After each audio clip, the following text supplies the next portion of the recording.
Thank you everyone for staying with us here on Global Television.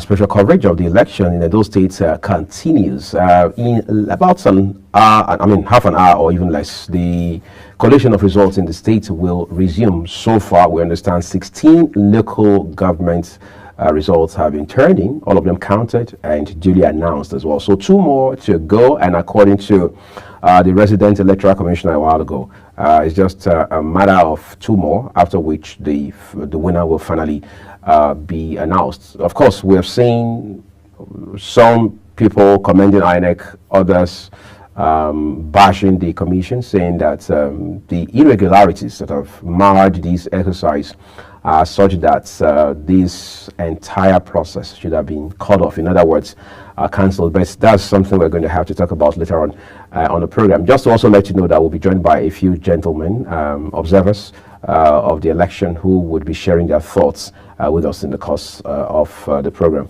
My colleague and I, Michael Deacon, will be doing all of these up until when the results are finally announced. Mike, we took a deep breath a while ago just to take a break, even though INEC also had to do the same on their end. Obviously.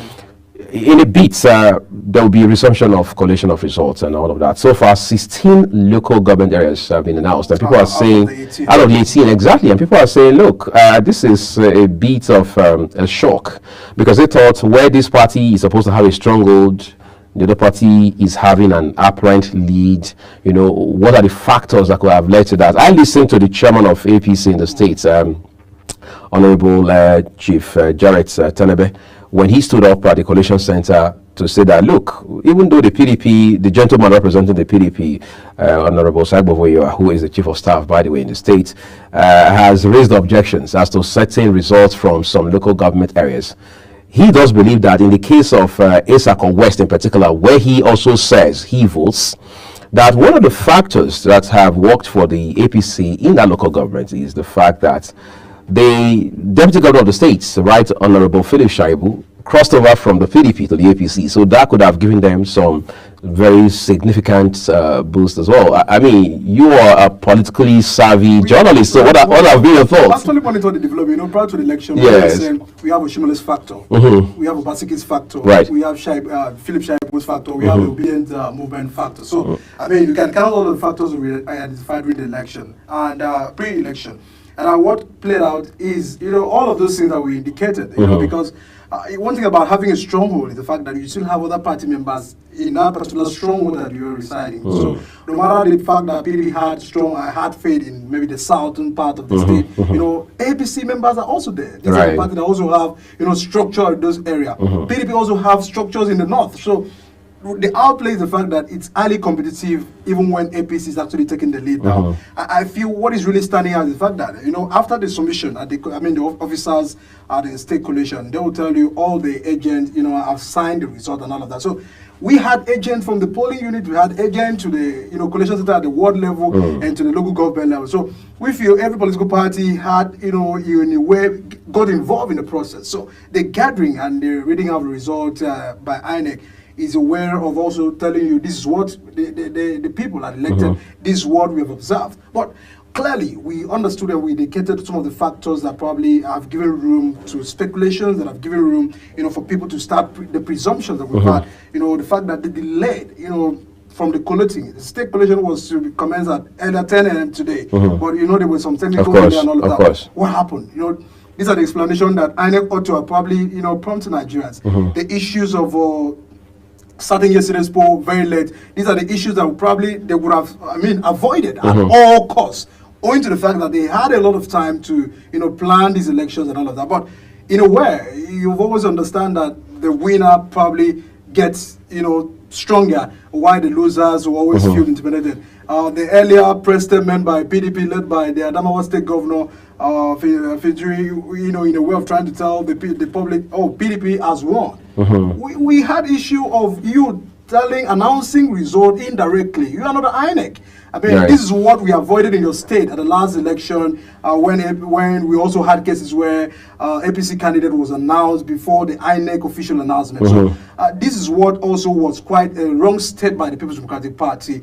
But we are observing that, I mean, PDP are rejecting some of the concern and all of that. We've seen the Chief of Staff and the the state agent of the party, or obstructing every turnout of the result. So the losers will never always accept. We've always seen that context in Nigeria. They will always feel that when it doesn't favor them, the institutions of government are against them.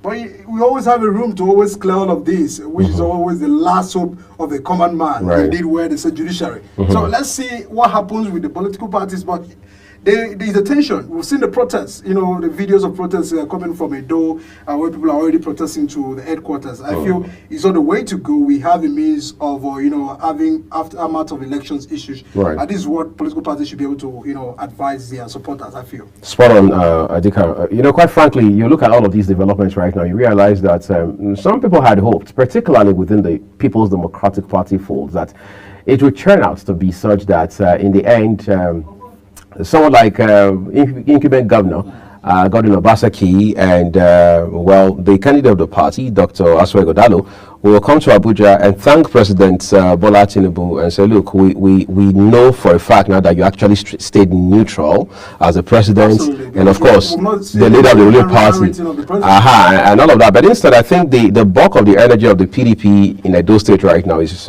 particularly going into arguments and back and forth about this process and all of the issues of credibility or lack of it associated with how the election itself was conducted. Someone will join us shortly on Zoom just to help us also expand this narrative about the election in Edo State and the collation of results are now going on. But quickly, there had been an issue of Governor Obaseki going to the head office in the wee hours of today, and we understand the National Secretary of the APC. He has given explanation about that. He did. He said because there was a postponement and all of that.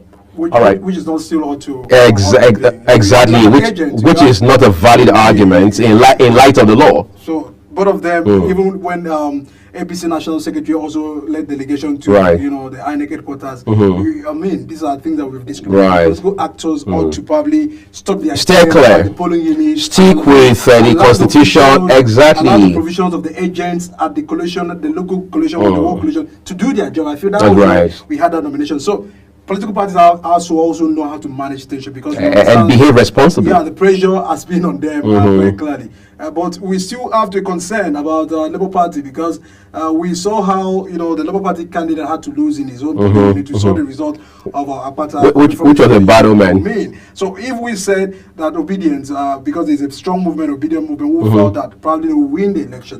You couldn't probably secure the vote in your at your units. And charity begins at home. Charity begins at home. So it means that the parties ought to do better by going down to the grassroots. These are always the structural issues that we talk about. When people say APC, PDP, I think these are the parties that have structure, and they drove down the structures. So essentially, it's becoming more like a 2-horse race instead of a 3-horse race. I mean, the explanations and all of the data coming from the social media cannot even help this. I can imagine. So I'll let you hold your thoughts for a second, Mike. Thanks, by the way, for that analysis. Excuse me. So let's jump right to Benin City now via Zoom, where Dr. Bright Onowokuko, he's the convener of Rally for Election.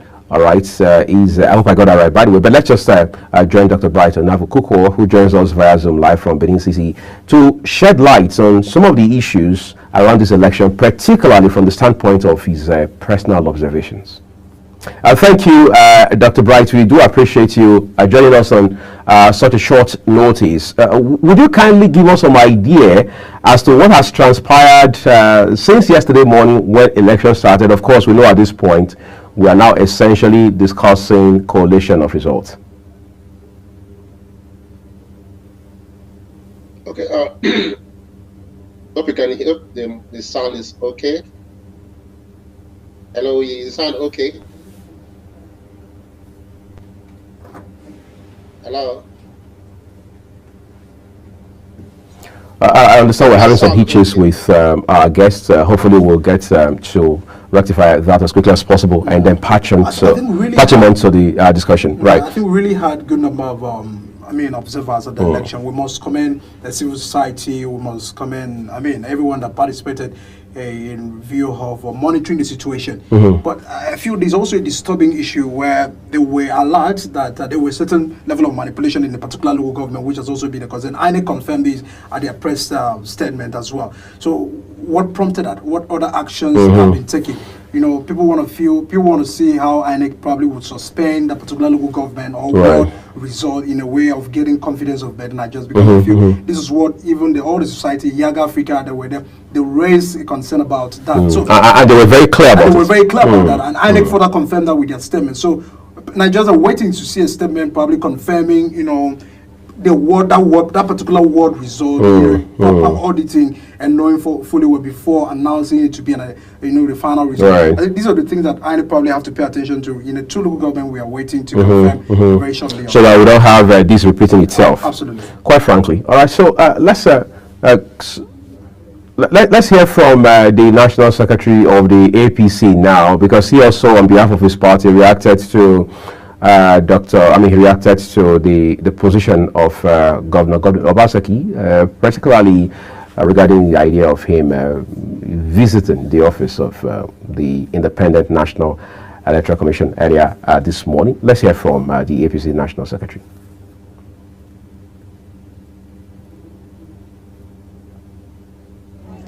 I think it's interesting, I said very big last night. 3 hours ago, we got an information from our situation room that the governor of Edo State, Mr. Godwin Obaseki, came to INEC office, and we were surprised. We even saw the picture going viral. So on that basis, we came here to seek to know. Okay, that's right. Is that all right? As far as we are concerned as a political party, a governor or anybody holding a executive position cannot even serve as an agent of a political party. He is not on the ballot. He's not an agent of a political party. He's not an official of a political party like myself. So as far as we are concerned, his motive and intention here is suspect.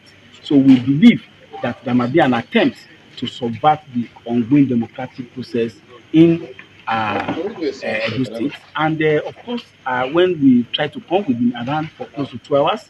The police also refused us entry.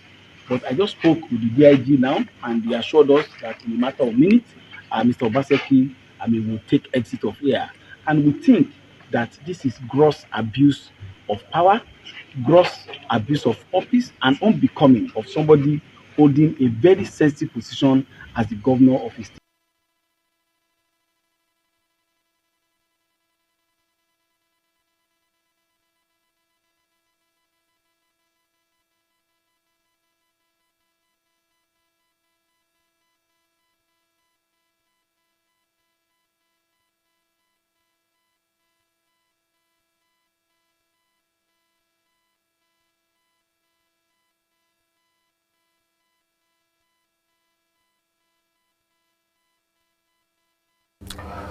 All right, thank you everyone for staying with us. So Michael, just before we join the Collation Center in Benin City, Edo State, which will happen in a few minutes, you see, again, like I'd always say when we have this sort of interaction, INEC is one more time in the eye of the storm. INEC is being tested in terms of capability, competence, and capacity, preparedness, or otherwise to conduct free, fair, credible, and transparent elections. After the 2022 reforms in the Electoral Act, many persons were expecting that they ought to probably know better. They've handled several elections in the country, right. So it's obvious when issues of logistics is still a problem at this time. You have a whole lot of time to plan for elections. So what happens when because these are the things that you start creating an impression, probably is a delayed tactics deployed by INEC and all of that. And also timely informations. I was monitoring, across their platform yesterday to see how, they will be forward updating Nigerians on the issues. There were sometimes silence. Well, were you impressed with the speed at which IRF had the results? Yeah, we agreed. Over 97 percent last night. 97% was already uploaded and all of that. Very fantastic. So, but the issue is about, because result comes from the polling units. That's right. So at the moment where you allow people to gather the data on their own, because you saw the result that just came out from PDP situation speculation room. You know, they gathered all of these statistics, and then they saw that they have have won the election, and that led them to declare, you know, their party's candidate. Which again is totally wrong. Which is totally wrong. So what we're saying is that, can we have a system where they are up and doing? You know, that's INEC. INEC itself. I understand the procedures provided by the law for result to move from the polling units to the World Collation Center, from World Collation Center to the local government collation center. Can information be coming from these levels? Can we say that, oh, from Ward 1, this is the result we have received as at the time of elections conclusion, at the local government level, this was the time? Because when you are silenced over time and you're just waiting for attention to come to the state collation before you start speaking, you've already built an impression of people feeling that, you know, there's something going on somewhere. You have not left for the political party to start, you know, being forward thinking ahead of the result and all of that. So these are the issues that I feel they must pay attention to. And we've also seen that if people are saying election was manipulated somewhere, at what point, at what place did this happen? Right. Because agents were to, follow the result from that level to this other level, from this other level to this other level. So where did we got it missing? So these are the things that they must clearly at all times, you know, be able to inform Nigerians so as not to give great room for, you know, speculation. In a way, I feel they've done better in terms of the fact that IREV, you know, was really, really working, and we didn't see beavers, you know, failing in some polling unit. That's right. I've not read any complaint about beavers. So if we felt that beavers was complied with, so out of 2 million voters that were registered, probably at the end of the day, we'll know the total, you know, collection of voters that really went out yesterday. The issues of rain also was a factor, right? I don't know, probably if it's also the responsibility of INEC to control that. Incidentally, that conversation is an interesting one to have, plus the Obasaki element in all of this, right? But we understand that. That's your region. Of course. Our guest is ready for us now via Zoom. Dr. Bright joins us from Benin City. So, Dr. Bright, thank you for your patience. Let's get right to it. Coalition of results started a couple of hours ago. 16 local government areas are in. 2 more to go. Coalition resumes in the beats. Talk to us about what your assessment has been since this process started. Okay, talking about when the process started, maybe we date back to the primary itself. The units have carried different complaints from different set of people. Different issues came up during the primaries, and in the campaigns, we were actually expecting manifestos from the political parties. That was delayed for a while, and before you knew it, they started attacking themselves, went into personal talks and stuff like that.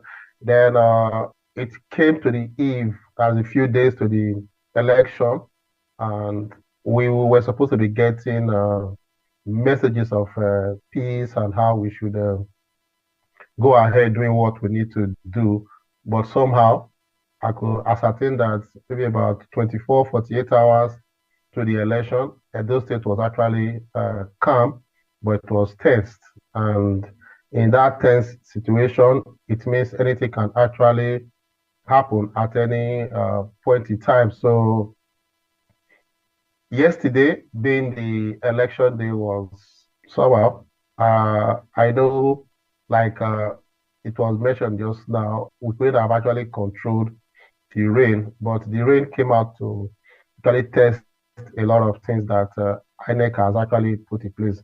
In all fairness, INEC tried in terms of the organizing, but one thing that was glaring was the fact that there were like a poor voters turnout, which we could term as voter apathy, because you could have a polling unit where you have about 750 persons registered on the voter register, and then you are having about less than 190 something persons being accredited. So if you look at that, that one is way less than, almost less than 20% of those registered. And imagine less than 20% of persons determine the fate of a particular unit. You know, like one of the units, the accredited persons were 93, and of course, PDP, APC, Labour, and AA needed to share the vote in that particular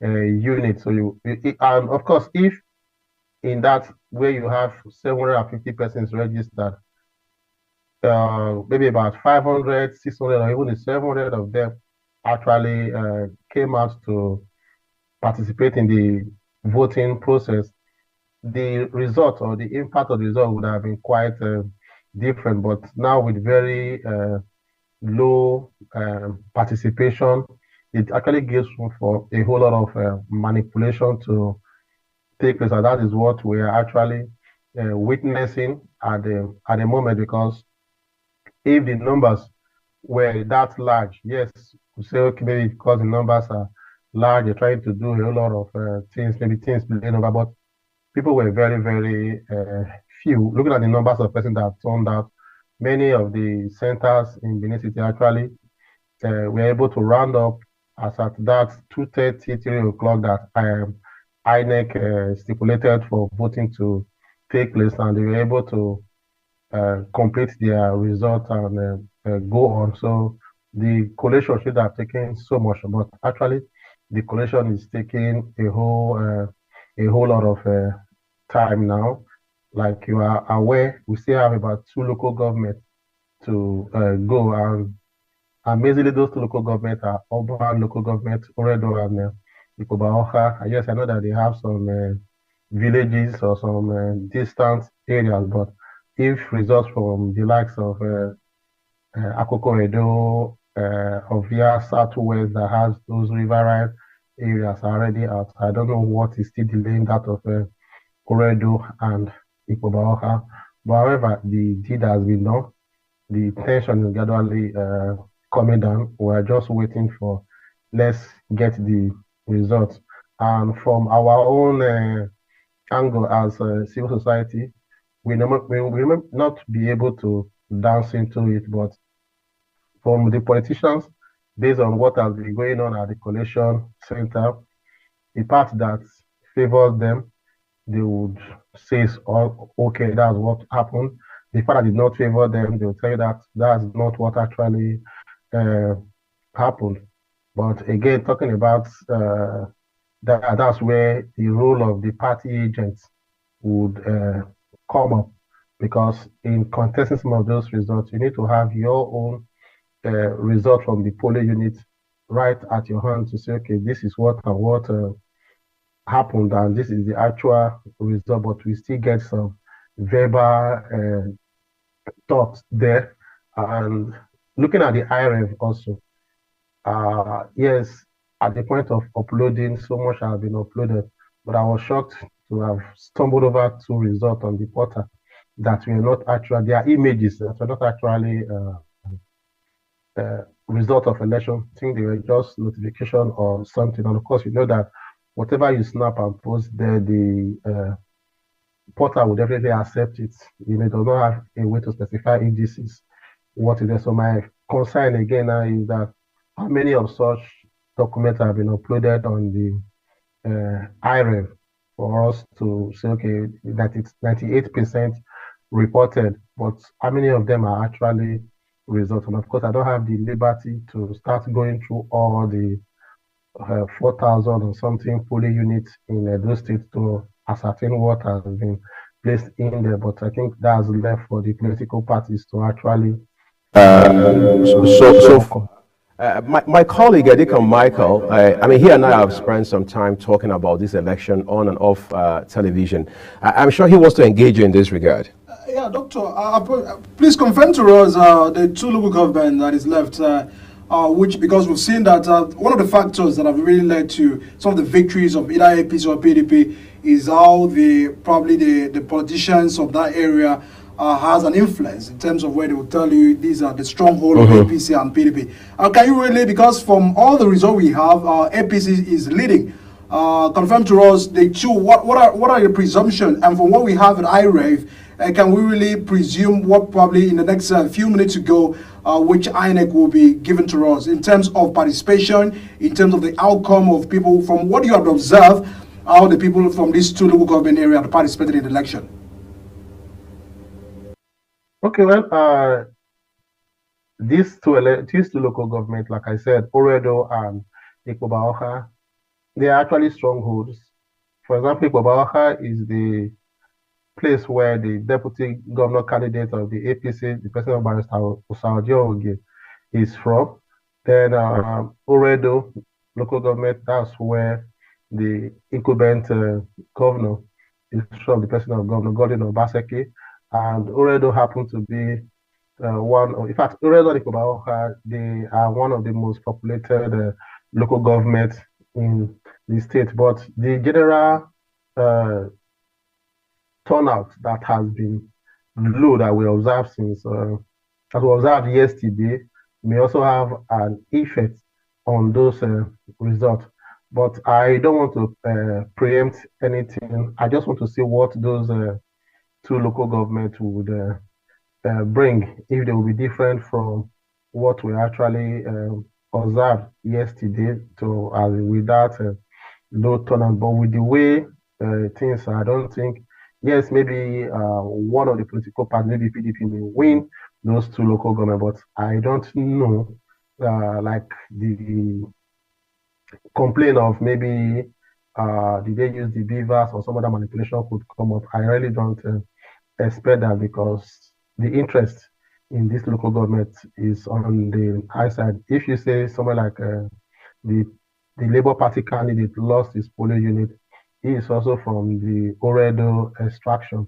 So definitely he will want to be sure that it is the result that was, whatever thing that happened in the field, that was what would be on the result. So many eyes are on these two local government, but we will still have to keep our finger crossed to watch what will be announced by INEC. I think we don't have any way to say anything about it, because like in where I particularly observed from yesterday was Olea Primary School, and that is in Oredo Ward 5. In that place we have about I think about 5 polling units inside that place, and out of the 5 polling units, PDP won 5 and APC won 1. But one thing that was striking was that the only one that PDP won, and the only one that APC won, the margin was high compared to the result of the other polling unit, where it was like 5-10. This one was 20 to about 26. That was the difference. But PDP scored 40 and APC scored 66. And so when you look at that, maybe just look at the other polling unit, the turnout was low and the margins were not too far off from each other. So it was actually keenly contested. But of course, in some areas, the margins were actually wide, which is the PDP getting more. But like I said, we still have to wait for what the INEC, what the coalition officers have put together and what INEC will announce on that. But again, generally, the atmosphere was peaceful. We must give it to that. But from the angle of the rally for peaceful election, it was peaceful, maybe because many persons didn't turn out, or maybe because of the rain that actually fell, and the presence of security personnel in the state actually created a lot of tension. But many of them that I actually came across, they were actually civil. They were actually civil. They didn't have any issues to. They didn't create any issue, maybe harass people or whatever. But their presence enough, or just enough to create enough tension, but they didn't do otherwise. I think I'll pause there for now. Or rejoin the coalition center in Benin, so we get to find out what will come out of both Oredo and the Bubaha local government areas. Like you rightly said, yes, Bubaha, one would think, because that's where Barrister Osaoje, the SSG as it then was, and now the deputy governorship candidate of the PDP, and then Oredo, well, again, that's where Governor Obaseki comes from, would naturally favor, at the risk of preempting anything, by the way, the PDP. It's difficult to say because things have been dicey since this resource coalition started. But just for 1 minute before we let you off, Dr. Bright, one would have thought that the Labour Party, whose, by the way, candidate is Barrister Olumide Osaigbovo-Akpata, would do some sort of offsets, maybe giving the obedient movement elements, the Peter Obi factor, and what have you. That hasn't seemed to be the case. If anything, we have seen the exact reverse. What do you think, from your own sense, could be the factor responsible for this? Well, you see, at the onset of this governorship election, some of us stood up and said there should be fairness, equity, and justice. We took time to look at the governors that have ruled those states over the years, even right from the military, and if I right from the Midwestern state, and we saw that those from those central extraction have actually been marginalized, and hence we came up with the movement to also say governor from Edo Central, which is GOFEC. So we actually threw our weight and say, let there be equity, fairness, and justice. Let the next governor to come from Edo Central. So any political party who wants to field a candidate should ensure that that candidate is from Edo Central. But unfortunately, because as it is now, I can actually use the term unfortunately, the Labour Party picked their candidate from Edo South, and which was actually against the wish of the people. I can totally say that. So automatically, yes, based on the obedient movement, before the obedient movement, Labour Party has not actually stood in terms of time of maybe wanting to clinch the ticket in Edo State. Yes, they do it in other states, but not in Edo State. So the fact that the candidate of the Labour Party was not from Edo Central, it actually just didn't actually add as a spoiler, because that was not the choice the people wanted. The choice people wanted was a governor from Edo Central. So for the fact that he wasn't from Edo Central, I think that was one of the setback. And again, the persons that made up the obedient movement, as it were, they were members of other political parties.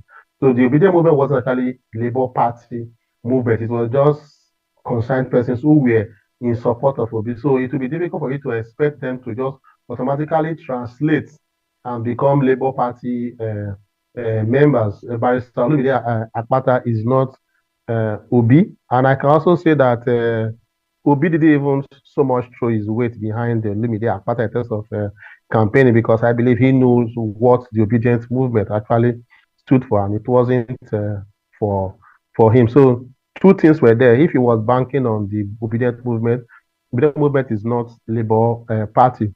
But the major thing was the fact that he wasn't from Edo Central, which majority of the persons in Edo have zeroed their mind on to say the next governor of Edo State has to come from Edo Central. So I think that was a major setback, and it actually appeared in the poll yesterday. And of course, fake news and misinformation actually going on. A day before, there was this news that he has actually stepped down. He was being sponsored by a particular political party. So, and of course, maybe some of those people who would have had interest in him didn't even, we are one of those who didn't actually turn out to come out and vote.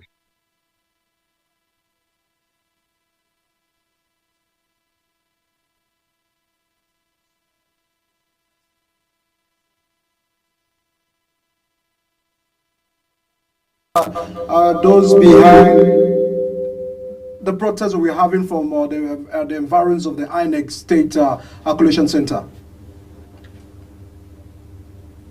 Sorry, the audio was down at that time you were talking. Video, I mean, of people of Edo protesting at the environs of the INEC State Collation Center, where they have even raised a concern when they were, collecting some of the results from the local government. Can you confirm to us, probably the party participating in this, or is it unaware of trying to intimidate the exercise ongoing? Okay, well, the party, from what I've seen, is the PDP protesting the results, because APC will not have any reason to go and protest, because so far so good, the outcome is kind of favored. So you wouldn't expect them to go out and protest. It is the PDP that is at the moment protesting. And if you even look at the collation center, why the person of Osaigbovo keep talking about local manufacturers on the aspect of INEC manufacturing figure. There's another person there speaking for APC who have actually always supported and virtually supported all the results that favored APC. You actually also challenge the few ones that favored PDP. So it's just the way the game is. Both parties did what they know they can do best, and if the result did not follow the line of what they were expecting, the actual thing to do is that protest that we are currently seeing. But we've also seen that over time, protest in terms of election has not changed results, because what they are going to now say now, if you are aggrieved, you go to court, and we know how the turnout of events in the court has actually been. So they prepared, but only the things didn't go the way they expected, most especially the turnout of people. So I'm on my own, in my own opinion, I'm beginning to even wonder the crowd that were going out for the campaign. Where were they? Where are they? Why didn't they defy whatever rain or whatever thing that was on to come out and vote? Because some of the areas I actually saw, yes, it was just the rain that was falling, and the rain that fell is not enough to deter anybody who is determined to do something, not to go out and do something. So I don't know what was actually responsible, if it was the fear of insecurity or one other thing that made people not to turn out, because that's where the challenge is with the election results. Now the poor turnout has kind of just changed a whole lot of things. Thank you. Dr. Bright, this is the point. What would like to say a big thank you to you for shedding light with us. Hopefully we get to talk again, and who knows, there's a chance that will happen as soon as the final results come in and winner is announced by INEC. We do hope you have a great evening ahead of you. Thank you very much. All right, just a quick one. We understand that Austin Igbe, who had joined us earlier today, of course, is a faculty member of KDI election monitoring, to help us take a look again, because we spoke with him earlier before coalition started. Now he has observed, just as we have done here, that 16 local government areas have had their results in, 2 more to go. Hopefully, Austin, you can hear us. We want to say a big thank you to you. Second time around, between the last time we spoke with you earlier today, just before lunchtime, and now, of course, in between that, we're seeing results of 16 local governments coming. What are your thoughts at this point in time? Okay, we understand Austin left the room. Let's take a quick break, everyone. When we return, so much to talk about the coalition process, outcome, and of course, what the reactions are. Several talking points here to form the crux of our conversations on global television on this special coverage of Edo Decides 2024. Just a quick reminder for our viewers as well that at top of the hour, 6 p.m. West African time, we have a new cycle coming your way. Do stay with us.